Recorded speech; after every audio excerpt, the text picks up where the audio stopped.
Welcome back to my channel. Episode 41 शत्रुल बोध का एपिसोड 41। इसमें हम लोग बात करेंगे ऑस्ट्रेलिया का एक न्यूज चैनल है एबीसी करके, उसके बारे में, मूवी रोबो कॉप के बारे में और कैसे हम लोग इससे रिलेट होते हैं एज इंडियंस। ठीक है, तो अमेरिका का, इंग्लैंड का, फ्रांस का, जर्मनी के जितने भी सरकारी न्यूज चैनल्स हैं, है ना, इन सबको बहुत खराब लगता है जब चाइना जो है अपने यहाँ कैमरे लगाता है।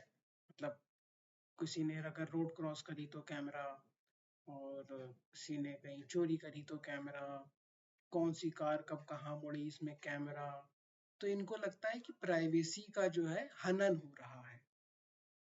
मतलब इनकी प्राइवेसी इतनी इम्पोर्टेंट है कि अगर कोई ड्रग पेडलर जो है वो शहर में घूम रहा है, या आजकल आप देखिए किस तरीके से क्राइम बढ़ रहा है इंग्लैंड में। ऐसी एक रिपोर्ट है इन्हीं न्यूज चैनल्स की कि जो गाड़ियां चोरी हो रही हैं ब्रिटेन में, वो चली जाती हैं क्या नाम है, चाइना, या फिर सऊदी पहुंच जाती हैं, या फिर कहीं और पहुंच जाती हैं। कनाडा की गाड़ियां चोरी होती हैं, पता नहीं कहाँ पहुंच जाती हैं। ठीक, तो ये लोग इतने बड़े विक्टिम हैं कि इनकी गाड़ियां चोरी होती हैं और दूसरे देश पहुंच जाती हैं। ठीक है, तो मुश्किल ये है कि ये लोग क्यों नहीं चाहते हैं कैमरा। अभी एबीसी ने एक ठो किया है कि कितने सारे डिजिटल सर्विलेंस कर रहा है चाइना। वो क्रेडिट स्कोर लगा देगा आपके ऊपर। फिर उस पे एक वेब सीरीज बनाई है हॉलीवुड ने, उसका नाम है ब्लैक मिरर। उसमें आपका क्रेडिट स्कोर दिखता है। ये सब कुछ ड्रग्स की इंडस्ट्री को बचाने के लिए हो रहा है। जो लोग ड्रग्स बेचते हैं न्यूयॉर्क में, इंग्लैंड में, जर्मनी में, वो लोग ही कैमरे नहीं लगने दे रहे हैं। मेरा एक दोस्त है, वो दोस्त नहीं मतलब मेरे कॉलेज का ग्रुप जो है, एक बार, क्या नाम है, खम्मन पीर नहीं यार, वो खम्मन पीर तो ये लोग जाते रहते हैं। ये लोग राजस्थान में वो कौन सा हुआ जहाँ बहुत बड़ी सारी लड़कियों का वो हो गया था एक बार। अरे यार मैं उसका नाम डाल दूंगा। फिलहाल वो राजस्थान में वो जगह है। ठीक है, तो बच्चे सब राजस्थान जयपुर घूमने गए थे, कॉलेज के मेरे, मैं नहीं गया था। और वहां पे एक बहुत बड़ी दरगाह है, वहां भी गए थे। तो अभी कुछ दिन पहले वहां पे जो है कैमरामैन पहुंच गया। तो वहां के लोकल दुकानदारों ने बताया कि यहाँ पे ये लोग कैमरे नहीं लगने देते हैं। देखिए, आपने कभी ध्यान नहीं दिया होगा, पर बंगाल में भी कुछ यूट्यूबर्स को रास्ते में रोक लिया गया कि तुम यहाँ पे फील्ड नहीं कर सकते हो। क्यों? क्योंकि कैमरा होगा तो चीजें एक्सपोज हो जाएंगी। कैमरा होगा तो चीजें एक्सपोज हो जाएंगी भाई, कौन आया, कब आया, कहाँ गया, किसने किसको कब थप्पड़ मारा, कौन सी गाड़ी तेज चल रही थी, कौन सी धीमे चल रही थी, सब एक्सपोज हो जाएगा, पकड़े जाएंगे। तो ये लोग ये नहीं चाहते हैं और चाइना को इसके लिए दोषी बताते हैं कि चाइना में जो है वो किसी चीज की कोई वैल्यू नहीं। अरे चाइना में कम से कम ये तो है कि कोई अगर पर्स चुरा के भागेगा तो उसको पकड़ लेगी वहां की पुलिस। यहाँ तो कुत्ता बिल्ली की तरह अमेरिका में लोग लड़ रहे हैं। अगर आपको बेसिक चीजों के लिए भी पुलिस की मदद लेनी पड़े तो फिर क्या फायदा है? इससे बढ़िया तो भारत है। भारत में जो अच्छे मोहल्ले हैं, जो जो भी भारत में रह रहे हैं, पाकिस्तानी नहीं है यहाँ पे, आप देखिए अच्छी कॉलोनीज में लोग क्राउड सोर्स करके कैमरे लगवा रहे हैं। जिसके यहाँ भी चोरी हो जाती है, जिसके यहाँ भी उसको लगता है कि उसकी कार चोरी हो सकती है, तो वो कैमरा लगवा लेता है। मेरे यहाँ पड़ोस में एक जने हैं, वो लोग हैदराबाद में है, उनकी मम्मी और पापा यहाँ रहते हैं लखनऊ में। उन्होंने उनके लिए दो कैमरे लगवा रखे हैं। एक इस घर से, मतलब इस रोड पे देखने के लिए, एक उस रोड पे देखने के लिए। और वो हैदराबाद से बैठ के जो है वो मम्मी को अपनी देख रहा है कि मम्मी क्या कर रही है, मम्मी क्या नहीं कर रही है। तो कैमरे से डर किसको है? अभी एक दिन जो है आलम नगर स्टेशन पे गए थे, कुछ काम था, तो वहां पे पैदल चलने का मौका मिला, किसी का इंतजार कर रहे थे तो वहां पे पैदल चलने का मौका मिला।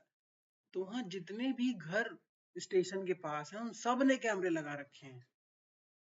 क्योंकि वहां पे वो सारे बांग्लादेशी आके बसना शुरू हो गए थे और तरह तरह के क्राइम्स बढ़ गए थे, तो उन लोगों के पास और कोई रास्ता नहीं था। कितनी बार पुलिस को फोन करेंगे, अरे ये आदमी यहाँ बैठा है, अरे वो आदमी वहां बैठा है। तो उन सब ने वहां पे कैमरे लगा दिए। तो इससे ये तो साबित हो गया ना कि कैमरे से जो है वो क्राइम कम हो जाएगा। अब घूम के आते हैं अमेरिका पे। अमेरिका में ड्रग प्रॉब्लम क्यों नहीं खत्म हो रही है? क्यों लोग कुत्ते की तरह, जानवरों की तरह रोड पे पड़े हुए नशा कर रहे हैं? क्यों कोलंबिया को उसके लिए दोषी बताता है? वेनेजुएला पे आक्रमण करने जा रहा है क्योंकि वो लोग ड्रग्स भेज देते हैं अमेरिका में।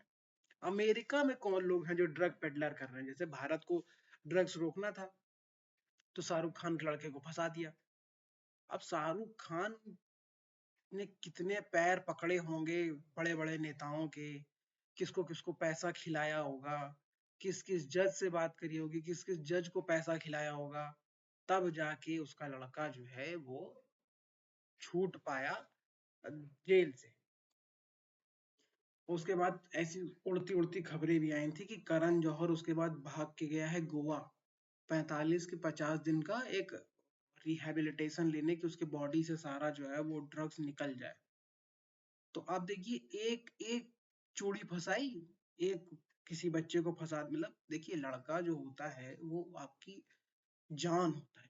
अभी अभी जब जो लोग माँ बाप बन गए हैं, मेरा दोस्त है उसके बच्चा जो है वो हल्का सा थोड़ा सा लगता है, मुझे लगता है, मतलब जरूरी नहीं है कि वो हल्का सा चवन्नी कमी हो, बट वो चवन्नी कम भी लगता है।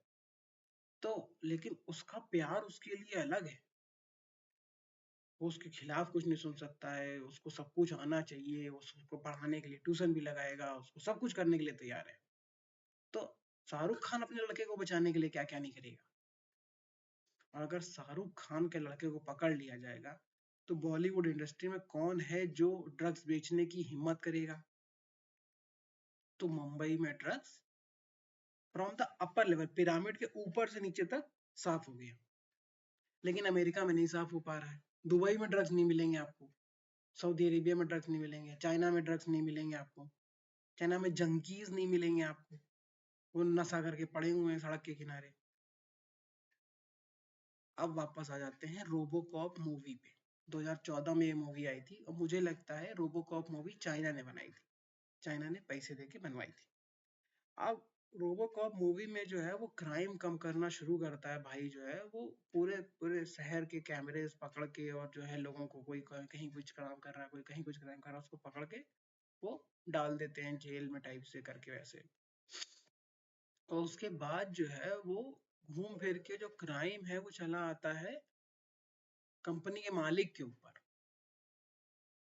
तो दिखाने का मतलब ये है कि पूरी जो जो जो जो इंडस्ट्री है, पूरा जो स्टैब्लिशमेंट है, वही क्राइम कर रहा है नीचे तक। पुलिस वालों को मरवाना, क्राइम बढ़ते रहना, ड्रग्स बढ़ते रहना। क्योंकि अगर आप सर्वेलेंस में आ जाओगे और आपको डरा दिया जाए, जैसे मान लीजिए एक मूवी बने जिसमें सिर्फ ये बता दिया जाए कि आपके मोबाइल से जो भी डेटा है वो सरकार ले लेगी, आपके वाले फोन से, मतलब एंड्रॉयड फोन से जिसमें यूट्यूब चलता है, जिसमें नेटफ्लिक्स चलता है, उससे आपका सारा डेटा सरकार ले लेगी और उससे आपके ऊपर स्नूपिंग हो सकती है कि अगर आप एक क्रिमिनल हो तो वो जो है आप पकड़ा जाओगे। और आप देखिए गूगल तक को पता है कि आप कहाँ जाते हो कहाँ नहीं जाते हो, महीने 2 महीने में एक बार बता देता है कि आपने इतना इतना यहाँ यहाँ ट्रैवल किया है। तो अगर इस तरीके से आपके ऊपर सर्वेलेंस होने लगता है तो फिर आप चोरी कैसे करोगे? तो फिर जो आप करप्शन करते हो वो कैसे करोगे? तो आप जो ड्रग्स बेचते हो वो कैसे करोगे? अगर आपको कहीं पे बम भेजना है तो कैसे भेजोगे? ऐसे भारत जैसे देश के लिए क्यों जरूरी है सीसीटीवी? क्योंकि हमारे यहाँ तो भैया डॉक्टर जो है वो बम बना रहे हैं, बांग्लादेशी घुसे पड़े हैं पूरे शहरों में, पूरी पूरी कॉलोनीज बस गई हैं बांग्लादेशियों की। तो भारत के लिए तो सर्विलेंस जरूरी है, हमारी नेसेसिटी है। हम कैसे ढूंढेंगे कि कौन कहाँ कब गया? जो डॉक्टर अभी पकड़ा गया था, जो दग गया जाके दिल्ली लाल किले पर, उसकी एक एक पल की रिपोर्टिंग है एजेंसीज के पास, वो कब कहाँ मुड़ा, फिर किधर गया, कौन से टोल नाके पे गया, कहाँ पे उसने चाय पी, कहाँ पे वो क्या किया, सब पता है उनको। कैसे पता है? सर्विलेंस के थ्रू। और अमेरिका और ऑस्ट्रेलिया को लगता है कि सर्विलेंस खराब है। सवाल तो यही है कि क्यों खराब है? और ये इतनी फ्री स्पीच का दावा करने वाले ये लोग कमेंट बंद कर देते हैं। जब ऐसा कोई वीडियो डालते हैं तो उसके ऊपर कमेंट बंद कर देते हैं। कनाडा, ऑस्ट्रेलिया खास करके इनके जो न्यूज़ चैनल्स हैं ये इतने बड़े जो है वो फ्री स्पीच के वो हैं कि ये लोग खालिस्तानियों को अपने यहाँ जगह देते हैं। ठीक है, कि वो रेफरेंडम कर सकें, वो भारत के खिलाफ बोल सकें, झंडा उठा सकें, गाली दे सकें, इंदिरा गांधी का पुतला जला सकें, कह सके कि एयर इंडिया की फ्लाइट को हम गिरा देंगे। वो पन्नू जो है वो साफ साफ यही कहता है कि तुम एयर इंडिया की फ्लाइट में मत बैठना, खतरा हो सकता है। ये खतरा किसके लिए है? भारत के लोगों के लिए खतरा है। भारत के लोगों को धमका रहा है वो,